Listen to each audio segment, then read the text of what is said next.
Devocional. Oi, tudo bem?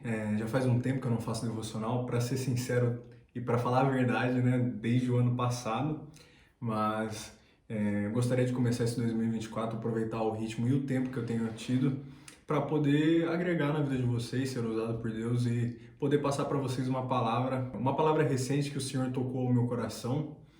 Eu cheguei a compartilhar um pouco dela no último culto de jovens da minha igreja, falando um pouco disso na abertura.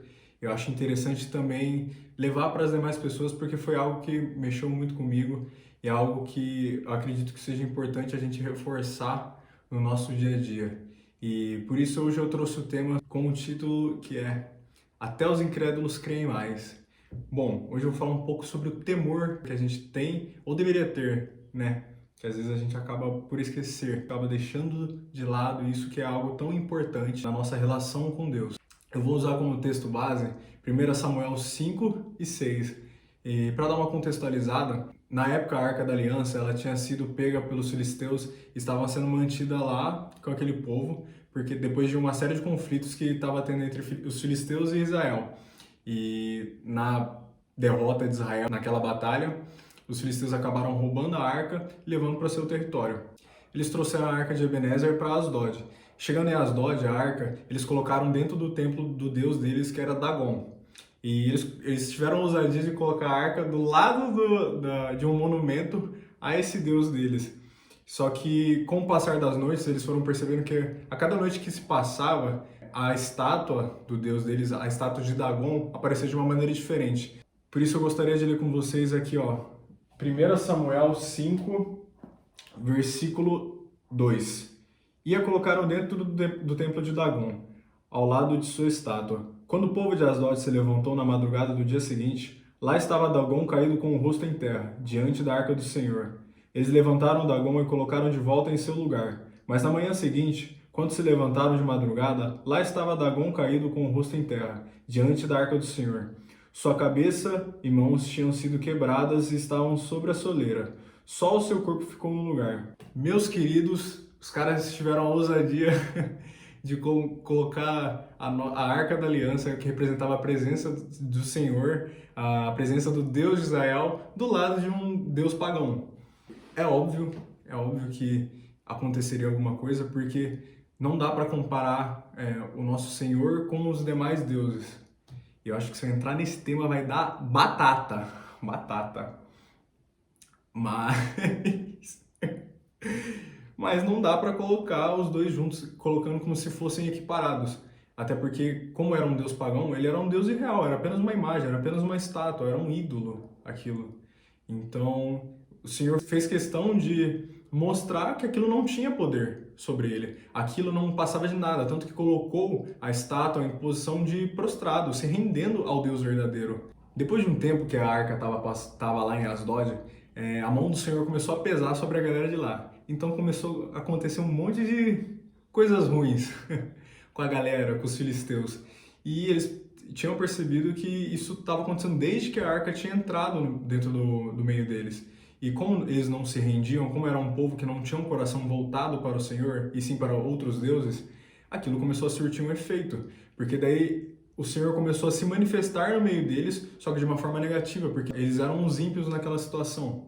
E eles, percebendo as pragas que estavam vindo, eles declararam isso no versículo 7 de 1 Samuel 5. A arca do Deus de Israel não deve ficar aqui conosco, pois a mão dele pesa sobre nós e sobre o nosso Deus Dagon. Nisso eles já perceberam o poder do Deus de Israel. Show! E eles notando esse poder, a galera começou a ficar desesperada para arrancar a arca de lá. Cara, porque tinha muita gente morrendo, tinha muita gente passando por muitas aflições, muitas angústias devido às pragas. Eu convido você a ler os dois textos, que é 1 Samuel 5 e 1 Samuel 6, porque lá eles vai dissertando um pouco sobre as coisas que vão acontecendo. E nesse desespero da galera de tirar a arca, eles começaram a planejar de alguma forma para poder conduzir ela até Israel novamente. Só que daí eles mandam para Ecrom, que era um outro lugar assim, que era da galera dos filisteus. E na hora que a arca estava chegando lá em Ecrom, meus queridos, os caras ficaram em choque. No versículo 10 diz assim: Então enviaram a arca de Deus para Ecrom.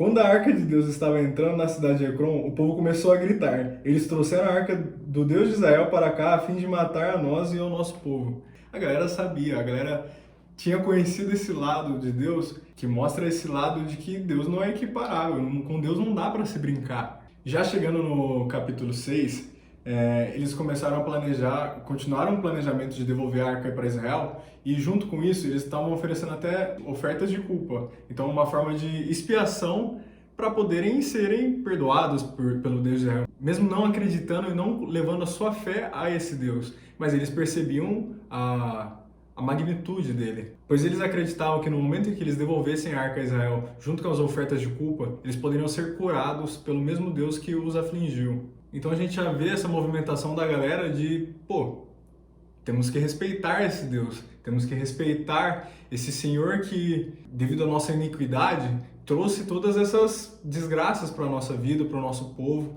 e mostrou que não dá para ser equiparado aos nossos deuses, às nossas imagens. No versículo 6, eles até ressaltaram uma coisa importante sobre essa obstinação deles, essa teimosia deles. Lá diz assim, no capítulo 6, versículo 6: Por que teu coração obstinado como os egípcios e o faraó? Só quando esse Deus os tratou severamente, eles deixaram os israelitas seguirem o seu caminho. Então eles fizeram a lição de casa de tentar aprender com o erro dos outros, com medo de que acontecesse coisas piores com eles. Então, depois que eles já organizaram todas as ofertas de culpa, a fim de serem curados e acabar com todas as pragas que estavam acontecendo com eles, eles deixaram... Olha, isso daqui é sensacional. Eles amarraram a arca junto a 2 vacas, colocaram um jugo nelas e levando a arca mais as ofertas em direção a Bet-Semes. Só que não foi ninguém junto com a arca. Eles só largaram e falaram assim, se foi o Senhor quem trouxe tudo isso pra gente, ele vai conduzir as vacas ao caminho que é de Bet-Semes. E dito e feito, assim que eles colocaram as vacas para poderem ir, as vacas foram diretamente para Bet-Semes, assim mostrando também esse ato de soberania do Senhor, mostrando que o Senhor ele está por cima de todas as coisas, tudo ao nosso redor, todo o nosso mundo é coordenado pelo Senhor, nada acontece sem a sua permissão. Tanto que as vacas elas não se desviam nem para a esquerda nem para a direita, elas vão direto para lá, mostrando a mão do Senhor agindo. Meus queridos, isso é sensacional. Eu acho maneiro o jeito que ele conduziu as vacas. Me julgue. Só que beleza, quando a arca chegou em Bet-Semes, a galera ficou bem animada, só que eles desrespeitaram uma coisa que o Senhor já tinha falado sobre não abrirem, não tentarem olhar para dentro da arca. E a galera foi lá, depois vendo que a arca tinha chego, a galera tentou dar uma espiada lá, ver como que era por dentro da arca. E bom, nessa brincadeira, 70 pessoas morreram. 70 pessoas morreram por quê? Porque eles tentaram ver a glória de Deus. Só que não somos preparados fisicamente para tamanha glória. Tanto que eles ressaltam assim no versículo 20 de 1 Samuel 6. E os homens de Bet-Semes perguntaram: quem pode permanecer na presença do Senhor, esse Deus santo? A quem enviaremos a arca para que ele se afaste de nós? Ressaltando essa magnitude do Senhor, ressaltando essa coisa incrível que é a presença do Senhor.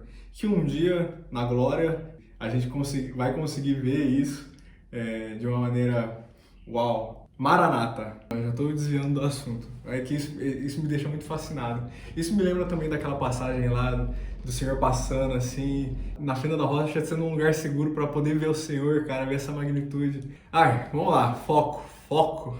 E o que eu quero trazer com essa passagem de 1 Samuel 5 e 6, meus queridos? Assim como eu disse no início, eu gostaria de trazer essas 2 passagens para ressaltar essa importância do nosso temor ao Senhor. É claro que lendo esses 2 capítulos, a gente pode entender que o Senhor só se fez ser temido através das suas coisas ruins que ele tinha feito.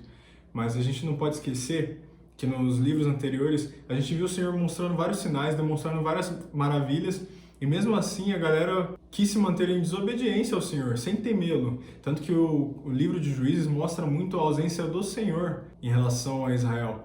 E com essa ausência do Senhor, com essa falta de temor, vimos várias coisas horríveis acontecendo, e o Juízes 19 é um próprio exemplo disso, assim, do quanto o nosso coração, as inclinações do nosso coração pode nos levar a fazer coisas tremendas. Como o pecado instaurado pode fazer coisas horríveis não só para a vida de quem peca, mas como a vida das demais pessoas. E olhando para os filisteus, eles tinham a ciência do que o Deus de Israel já tinha feito por eles, eles reconheceram isso E mesmo sem crerem verdadeiramente, crendo como fé, eu digo, levando a religião desse Deus, eles tomaram uma atitude pedindo por misericórdia a esse Deus, uma atitude de quem cresce que aquele Senhor poderia curá-los em meio a todas essas desgraças que estavam acontecendo.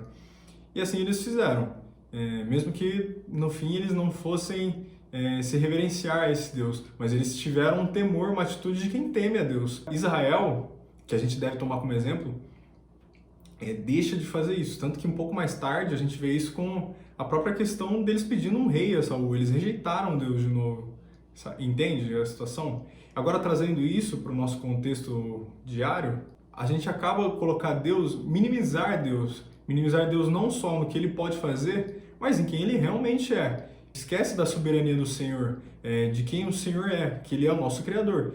E como eu falei, nada acontece nesse mundo sem a permissão do Senhor, tanto as coisas boas quanto as coisas más. Mas é tudo para a honra e glória do Senhor, a gente deve levar isso em consideração. Por mais que a gente não entenda, a nossa sabedoria não se compara do Senhor, mesmo com as coisas ruins acontecendo. E é isso que eu gostaria de colocar aqui para vocês. Ainda mais para a galera que já é cristã, qual é a postura que a gente tem tido diante de Deus? A gente pode confessar o Senhor com os nossos lábios, mas será que a gente está confessando o Senhor com o nosso coração? Será que a gente está temendo só com os lábios ou com o nosso coração, com a nossa vida, a nossa reverência? Em momentos de adoração, por exemplo, que foi o que eu até comentei com a galera lá da JNI, que é a galera da minha igreja local. O momento de adoração não é um momento de brincadeira, não é um momento que a gente vai lá, só canta um louvor porque é legal, porque a galera tá lá, a música é maneira, o som é da hora. Não, é um momento que a gente se prostra, literalmente, ou nessa posição de respeito, de mostrar a reverência ao Senhor. É um momento que a gente se inclina e fala assim: Senhor, eu sou pequeno, sem você eu não posso. Sem você minha vida não tem sentido. É em ti que eu encontro sentido, é em ti que eu encontro um perdão. É o nosso momento de redenção. E, claro, louvá-lo pela sua grandeza, louvá-lo porque ele, em abundante graça e misericórdia, chega a nós, mesmo a gente muitas vezes se mantendo teimoso, se mantendo desobediência e se mantendo sem o devido temor. E o temor que eu falo aqui tanto, que eu tanto venho repetindo e sendo redundante, é um temor não de medo, até porque o verdadeiro amor, que é o dele, lança fora todo medo. É um temor de respeito, meus amigos. Se o conhecemos e um dia a gente o confessou como nosso Senhor e Salvador, como a gente pode deixar que a falta de reverência e o pecado reine sobre nossas vidas? É hora da gente matar a nossa carne e alimentar o nosso espírito.